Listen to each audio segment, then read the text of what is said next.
On the wedding day, my fiancé, who had been missing for over half a month, showed up holding the hand of our housekeeper's daughter, demanding I call off the engagement.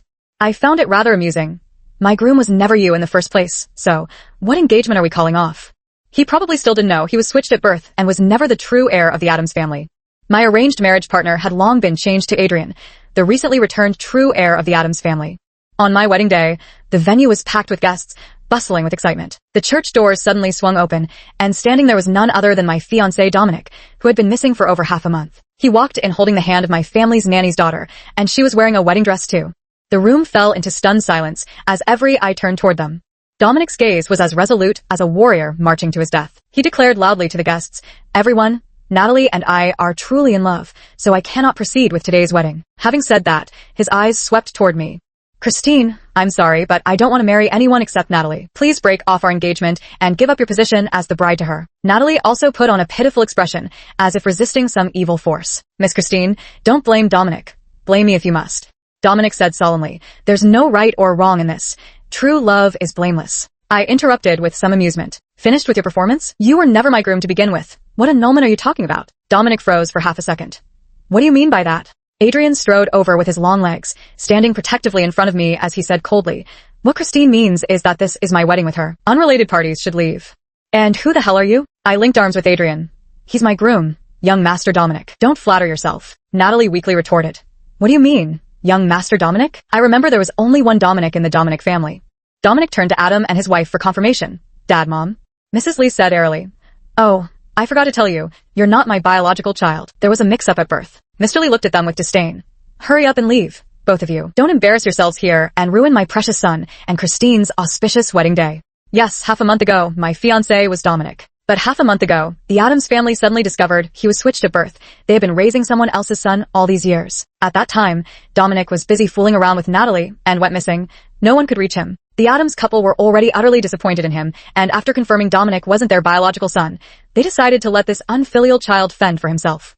Thus, my arranged marriage partner was quietly switched. It was changed to Adrian, the true young master who returned to the Addams family. Since Mrs. Lee also bore the surname Zhou, Adrian didn't change his name. As the heiress of the Road Corporation, who already had an arranged marriage connection with the Addams family, it was naturally impossible for me to marry Dominic, the unworthy imposter young master. We all thought Dominic would keep playing hide-and-seek until the wedding was over. Who would have guessed that on the wedding day, not only did he show up, but he also naively believed himself to be the eldest son of the Addams family and today's groom. He even wanted Natalie to wear the wedding dress and replace me in completing the ceremony. What wishful thinking. Dominic could hardly believe his ears, turning dazedly to look at the promotional posters around. There prominently displayed were wedding photos of Adrian and me, a perfect match of talent and beauty. Where was there any place for him? What kind of weirdos are these two? It's not even their wedding, yet they have to come and make a scene. That woman even wore a wedding dress, thinking she could turn into a phoenix today? Hilarious. Whispers continued to rise from the audience below. Natalie clenched the hem of her wedding dress, her head bowed as her face flushed crimson. Adrian signaled to the security below, "Escort them out. This is my wedding day, my territory.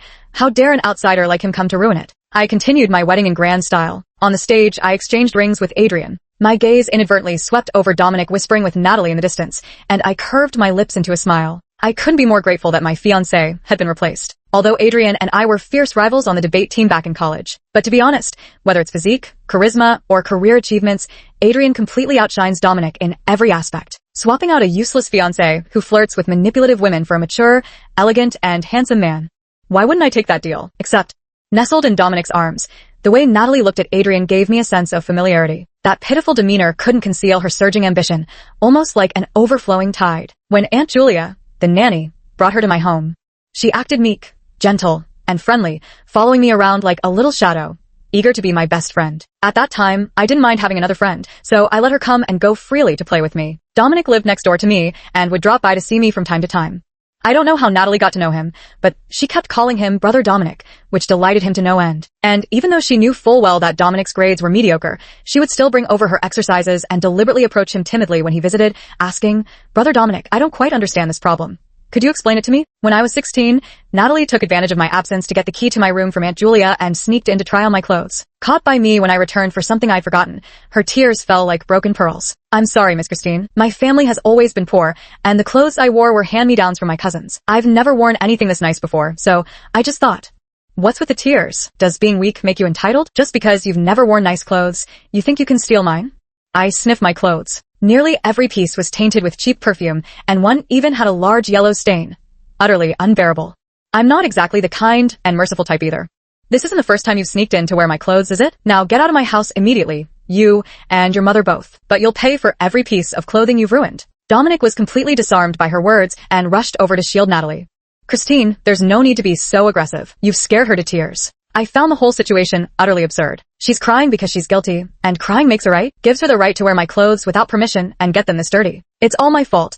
I was too presumptuous to think Christine treated me as a true sister. Don't be afraid, Dominic said to her, then frowned at me and remarked, you spoiled rich girls really live in a bubble. Not everyone is born in Rome. Natalie's already so pitiful. What's the big deal if she wears one of your dresses? That look of disgust and incomprehension in his eyes still haunts me to this day. I seem to be playing the role of that arrogant, domineering villainess who exists solely to advance their love story.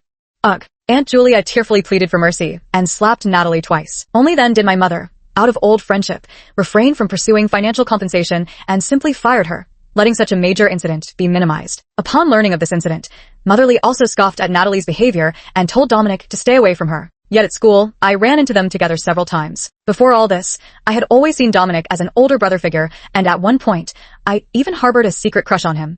After that, I wanted to stay as far away from him as possible. Even if Dominic agreed to marry me later, I would have run away on the wedding day. But thankfully, I didn't have to, all thanks to Natalie, who managed to keep that useless young master firmly under her thumb. The wedding ended, and the guests dispersed. Adrian reached out to me, the ring on his slender fingers gleaming brightly. Let's go, Christine. I took his hand. Back then, we were on debate teams at different universities and had crossed paths several times. I'd lost to him more than once. I used to grit my teeth in frustration at him, even dreaming about debating him in my sleep. Never imagined I'd end up married to him. What a twist of fate. My future father-in-law and mother-in-law were grinning like proud parents behind us. Mom, wait a minute. About this marriage between me and Natalie, Dominic chased after them.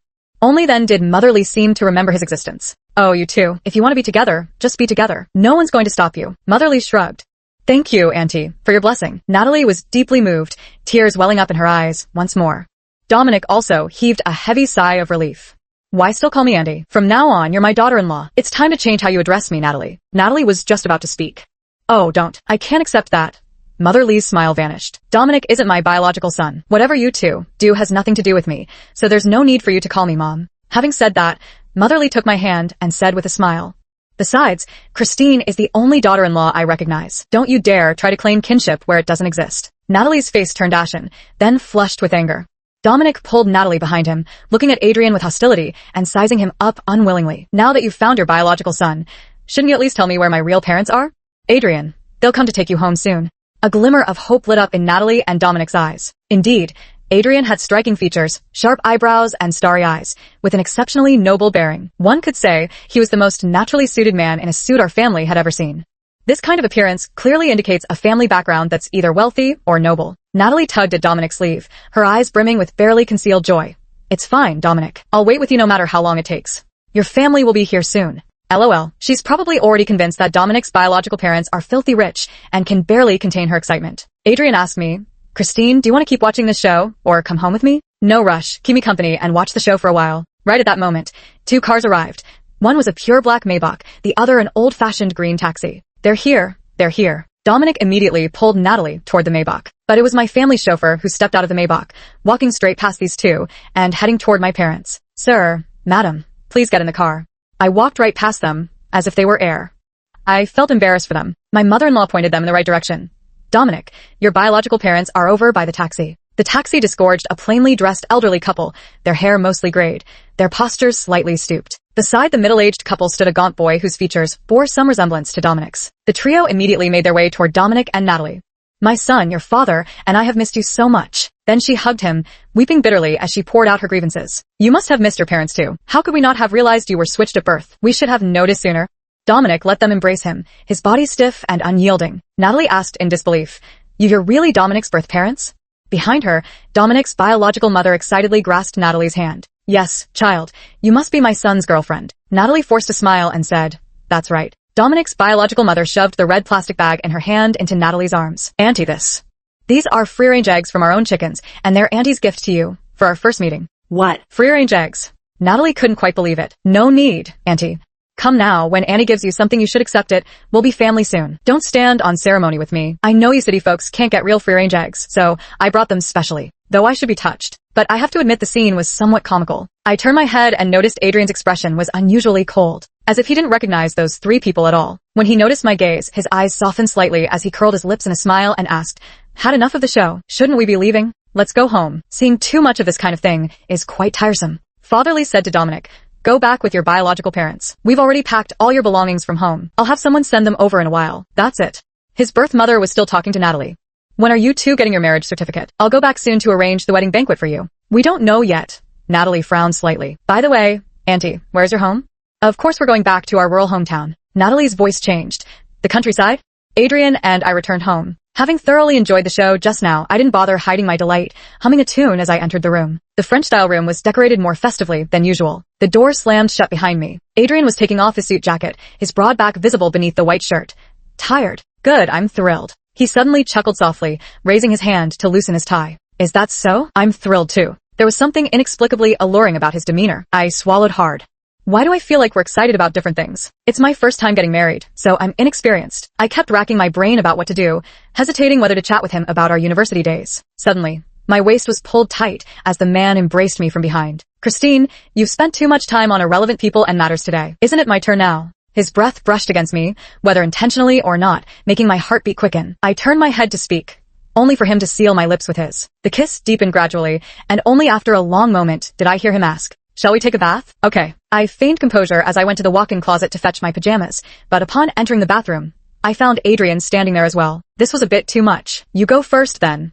Before I could turn around, the man grabbed my wrist and pulled me toward him. The sound of the bathroom door closing echoed, followed by another kiss. He lowered his head, gazing into my eyes. "Christine, we're married." I still remember how he stood confidently on the opposing debate team in college, his arguments sharp and incisive, all while maintaining that cold, untouchable demeanor. Was he pretending all along, or has he changed? The answer I received was the endless night. The next day, when Adrian dressed neatly and went to work, I was still asleep. I had only touched the pillow in the latter half of the night, and now I was so drowsy I couldn't even open my eyes. "Honey, I'm off to work." I mumbled in response, vaguely sensing him planting a kiss on my forehead. I slept in until noon, and miraculously, I saw the news coverage of Dominic's family reunion on TV.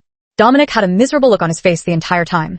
But the reporter beside him said, "We can tell from Mr. Dominic's expression that he is deeply moved by this homecoming." Hilarious. This young master has probably never set foot in such a place before, and must still be in shock. His biological parents' home was a self-built 3-story rural house, with generally low-rise buildings surrounding it. A fence at the entrance enclosed over a dozen chickens. Young Master Dominic had probably never been to such a place in his life, his designer clothes creating a stark contrast with the surroundings.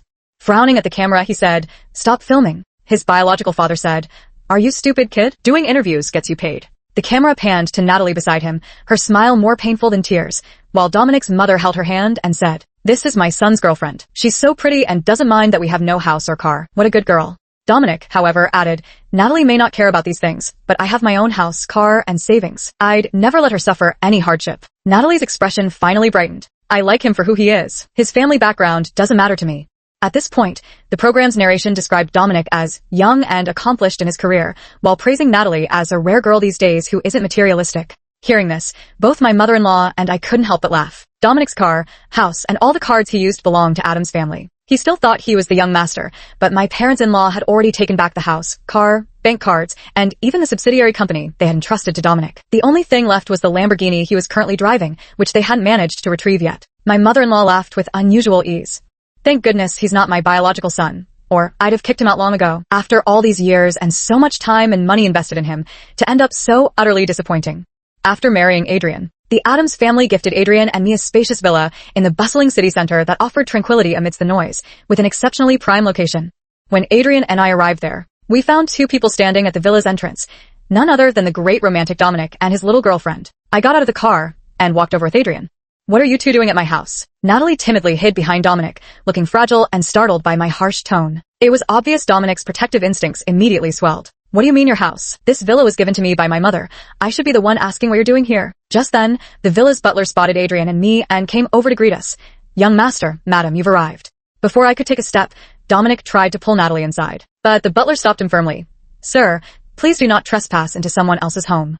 "What's going on with you, old Lee? This house is mine. Didn't I come over just the other day? If you keep this up, don't blame me for firing you. This house has nothing to do with you now. I've already had the locks changed. If you try to force your way in, it's trespassing. And you have no authority to fire him either," Adrian said calmly before turning to Old Lee. You've done very well. I'll have someone give you a raise later. Dominic had lived as the young master for over 20 years, sailing smoothly through life with people showing him deference due to his status, which he mistakenly attributed to his own awesomeness. Now suddenly confronted like this, he stood frozen in place, completely at a loss. Natalie spoke softly, looking pitifully at Adrian. Miss Christine, Mr. Zhou, I'm really sorry. I didn't mean to disturb you on purpose. It's just... Adrian interrupted her act with a single sentence. If you're sorry, why aren't you leaving yet? I didn't even need to intervene. Smiling slightly, I hooked my arm through his as we entered the villa's front courtyard. And Dominic could only watch helplessly as we entered, leaving the two of them shut outside the iron gate. There was a swing in the yard, and the sunlight was just right, a perfect day for swinging. Soon my parents-in-law arrived as well. We had arranged to have a meal together at the new house. Dominic seemed to have spotted a lifeline and smiled as he approached. Mom, Dad, you're here. This house was what you bought for my wedding, he said, pointing at me swinging on the swing in the yard while eating fruit. Now they won't let me in, and even changed all the locks.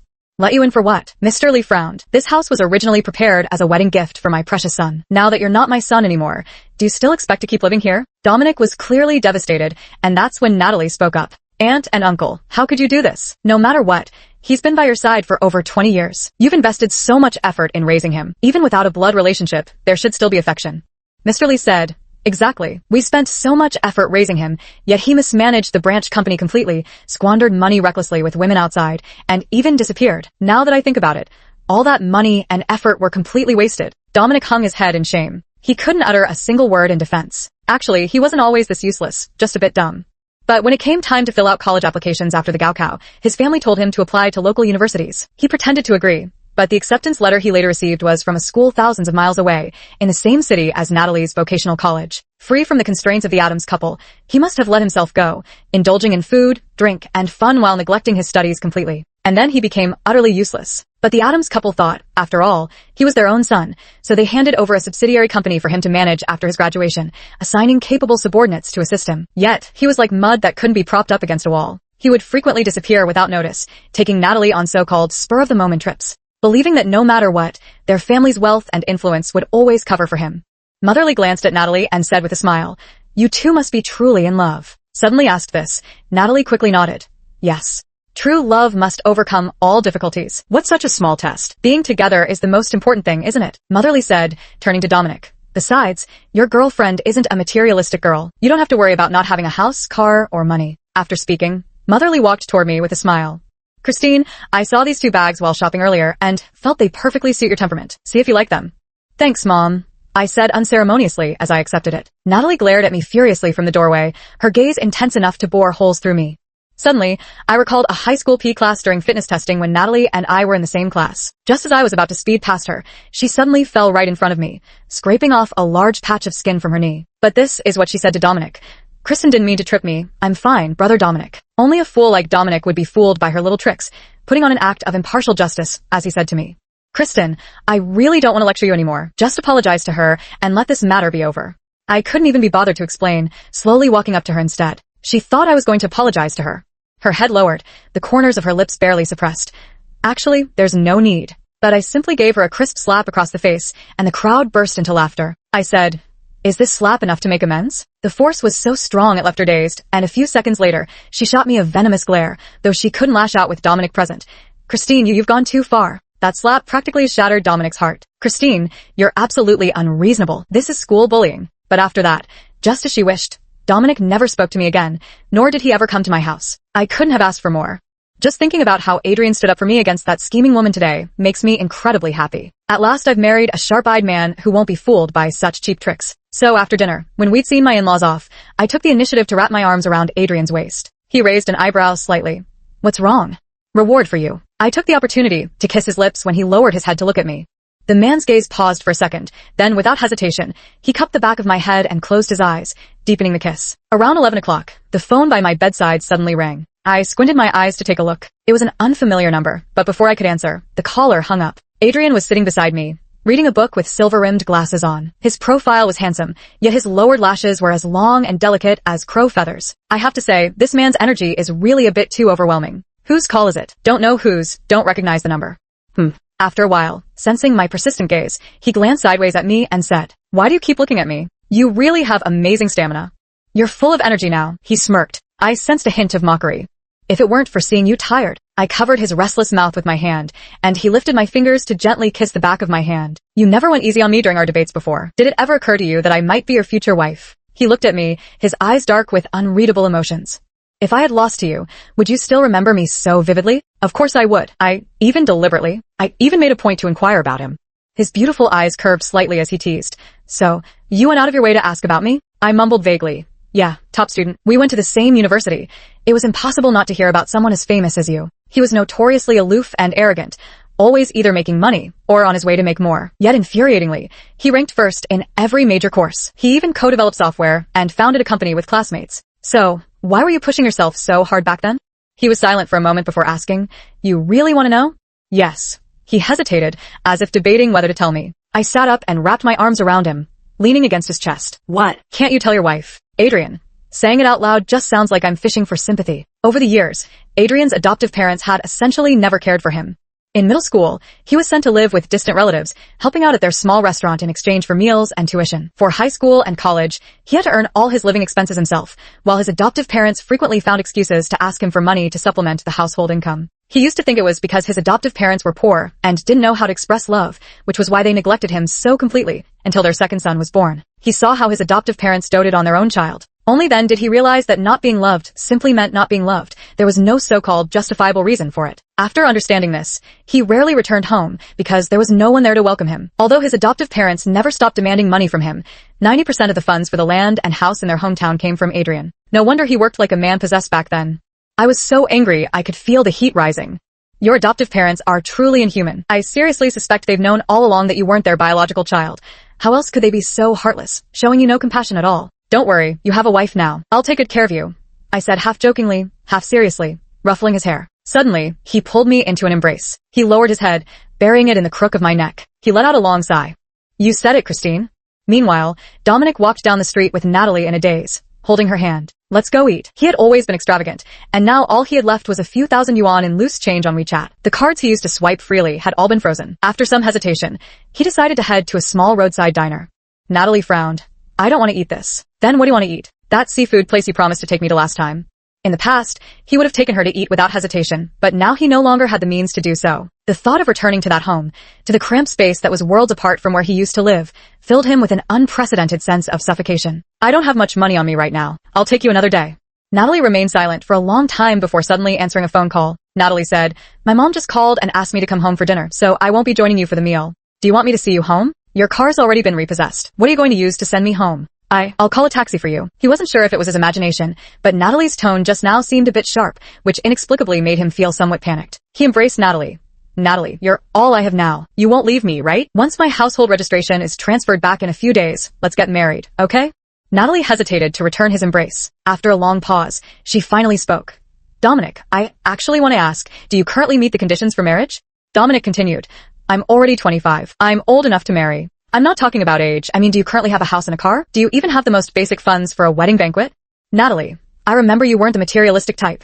Dominic felt an indescribable strangeness about the Natalie before him. Just days ago, she had been pestering him about when he would marry her. I'm sorry, Dominic. I just think life is already so hard for you right now. Marrying you now would only add to your burdens. I don't want to hold you back. Okay, I should go now. So that was why she said those things. She was actually thinking of him. If it had been the young lady Christine, she would have probably scolded him to the point of humiliation. Thinking of this, he called his close friends, planning to borrow some money. But they were either busy with important matters or simply didn't answer the phone, though they used to compete to invite him out before. He wandered the streets, utterly dejected. He didn't want to return to his real home at all, yet couldn't bear to spend money on a hotel. In the end, he took a long, bumpy bus ride and resigned himself to going back. He nearly vomited his lungs out when getting off, but the first words his biological parents said when he stepped through the door were, You're back. The fridge at home is 10 years old. We're thinking of buying a new one. What do you think? Just buy it if you want to. Why ask me? But you see, this fridge is a bit expensive. We're still short by 2,000 yuan. What do you think? What kind of person is this, really? He barely just got back and already started asking for money. I don't have money either. Dominic gave them a cold look, transferred 500 yuan to them, and went straight into his room. The bed wasn't soft at all. No matter how he lay, he couldn't get comfortable, tossing and turning all night without sleep. Spending days and a days at home, he did nothing but order takeout and scroll through short videos. Within days, his meager balance dwindled from 4 digits to 3. Opening WeChat, there wasn't a single new message. Natalie hadn't reached out to him either. He took the initiative to call her. Why haven't you been contacting me lately? Her response was, Dominic, let's not see each other for a while. My mom won't let me meet with you anymore. Why? Dominic sat up as if struck by lightning. My mom said, if you want to marry me, forget about the wedding banquet and the house and car for now. You can't even come up with the $880,000 betrothal gift promised to our family. She won't let me go out to see you now and wants me to break up with you. Last time he went to Natalie's home, Aunt Julia had even pulled him aside, saying how fortunate her daughter was to have a boyfriend like him, treating him with overwhelming warmth. I'll find a way to get the betrothal money no matter what. Natalie, just wait for me. I swear I won't let you. I just found out my mom's here. I can't talk right now. The call was disconnected, and Dominic frantically scratched his head in frustration. But now he was at his wit's end. The mere thought of going to work gave him a headache. He'd been sending out resumes online these past few days, but most employers left his messages on read. Besides, to be honest, he wasn't impressed by those meager salaries anyway. He used to spend more money on a single meal than that amount. I thought the matter had already come to an end. Little did I know it wasn't over yet. I received an unknown call, and the voice on the other end turned out to be Dominic's. Christine, sorry to call you so late. His tone was unexpectedly gentle. Is something the matter? Nothing major. Just, could you lend me some money? Huh. I said, are we that close? I'm saying you've got hands and feet, and you've even been to college. Would it kill you to find a decent job and earn money honestly? Finding a job takes time, considering how we grew up together all these years. Could you lend me some money to tide me over first? I'm truly at the end of my rope. Food, clothes, rent, everything costs money, and you know that. Sorry, I wouldn't know. Didn't you say I was out of touch with reality? Or have you forgotten? He hesitated for half a second on the other end of the line. How do you find this mortal world now? Christine, how could you? Oh, never mind. Why are you still holding a grudge over something that happened so many years ago? Dominic acted all high and mighty for a second, then immediately lowered himself to plead. Miss Christine, Princess Christine, I'm begging you, alright? I really need. Save it. Figure it out yourself. You're a grown man. I hung up the phone after saying that. Who's playing the emotional card with him? When he blindly defended Natalie and lashed out at me, why didn't he mention the bond we shared growing up? Bringing this up now, who's falling for that act? But he was really persistent. He actually called again. I immediately blocked his phone number. I'm so annoyed. After shopping with my sisters at noon, I happened to pass by Adrian's company, so I told the driver to head straight there to pick him up after work. But then I saw Natalie standing at the entrance of the building. She was holding something in her hand, seemingly waiting for someone. I sat in the car, quietly watching to see what performance she had in store. Not long after, Adrian emerged, followed closely by his assistant. At that moment, Natalie quickly smoothed her hair, adjusted her expression, and walked over to walk alongside him. Mr. Zhou, may I have a minute of your time? She pulled out a lunchbox from her handbag, a pink one no less. This is something I made myself. I hope you can forgive Dominic and me for our recklessness last time. It's nothing more than that. It was currently the lunch rush hour when employees were streaming out to eat, making Natalie's behavior particularly attention-grabbing. After all, delivering meals like this wasn't something just anyone would do. It required a rather special relationship. Adrian didn't even glance her way. Not needed. His assistant beside him stopped her and said, Miss, please behave yourself. Our CEO is now going to have dinner with his wife. Please refrain from such misleading actions. The people around began to whisper. Why are you making me sound like that? I never meant anything of the sort. Natalie's experience told her that playing the victim would always make people take her side. No matter what, others would still consider her dignity in a public setting. But this tactic of hers had no effect on Adrian. I slowly got out of the car and deliberately called out, Honey. All eyes around immediately turned toward us. Damn. So this is the CEO's wife. She's gorgeous. They look so perfect together, don't you think? Adrian naturally reached out his hand to me, the coldness at the corners of his eyes naturally melting into a smile, completely different from his poker face moments ago. Seeing this, Natalie fled as if escaping. But presumably in her haste, she wasn't watching where she was going and collided with a speeding delivery rider passing by. While she was unharmed, the bag containing the food boxes in her hand made intimate contact with the ground. With a loud clatter, the food inside spilled all over the ground. Out tumbled 2 slices of bacon cut into large heart shapes, along with a small card bearing her contact information. It was as obvious as Sima Zhao's ambition. Every passerby could see through it. Some onlookers couldn't help but laugh. Help me? Heart-shaped bacon? Did Liang Jingru give her the courage, or what? Natalie was so furious that she could only vent her anger at the delivery guy. How the hell are you riding your bike? Listen, miss, I was going straight just fine when you suddenly darted out. How is that my fault? I walked away, arm in arm with Adrian. I'm already tired of this act of hers, yet she hasn't improved at all, still pulling the same old tricks. It's honestly hilarious. I went to get a new hairstyle in the afternoon, and then went to visit my mother-in-law. We live very close, just a few minutes drive away. Even though we hadn't seen each other for just a few days, she bought me a bunch of things again. I saw this dress while shopping and thought it would perfectly match your temperament, so I bought it for you. These 2 bags would go perfectly with the dress we bought together last time. Do you like them? I love them so much. Thanks, Mom. My mother-in-law and I have really similar tastes. What she thinks looks good, I usually like too.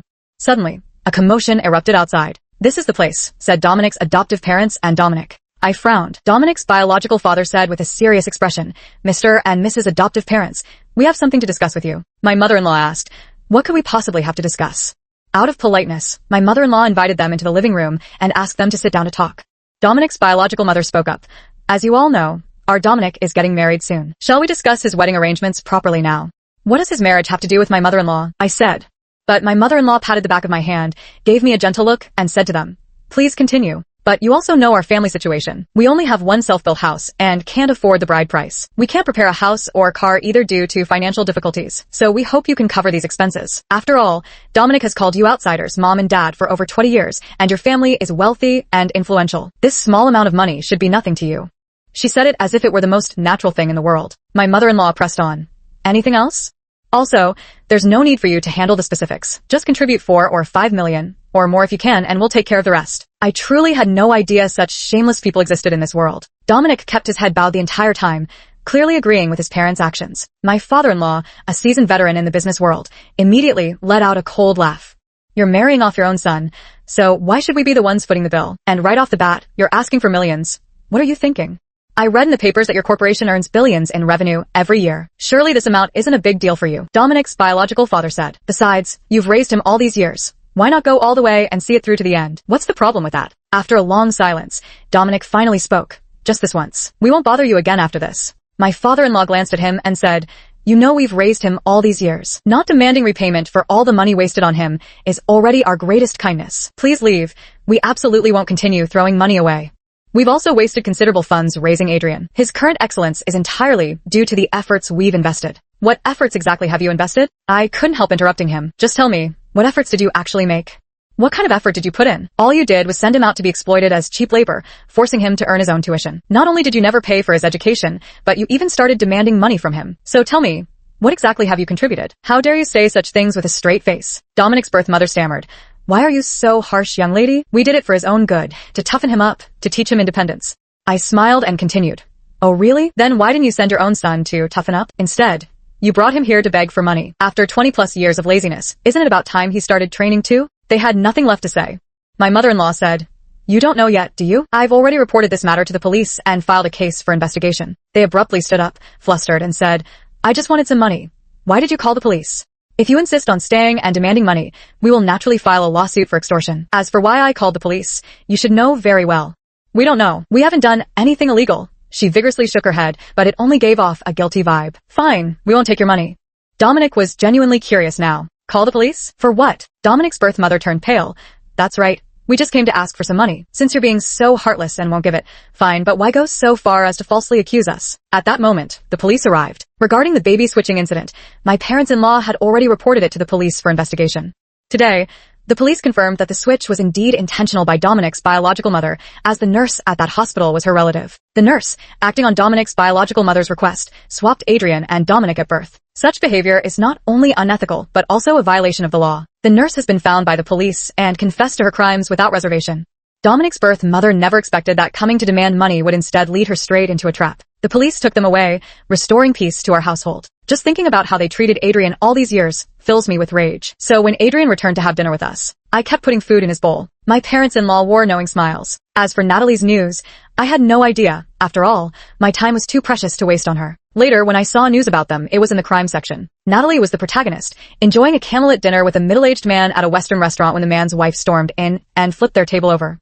The woman screamed at Natalie, calling her a homewrecker, and splashed wine all over her. This dramatic scene was captured by onlookers dining at the same restaurant. The video was posted online and quickly went viral, spreading like wildfire. Dominic had a huge fight with her after learning about this. The two of them openly bickered on the street, exposing each other's flaws, and were filmed by passers-by who love drama, then posted online.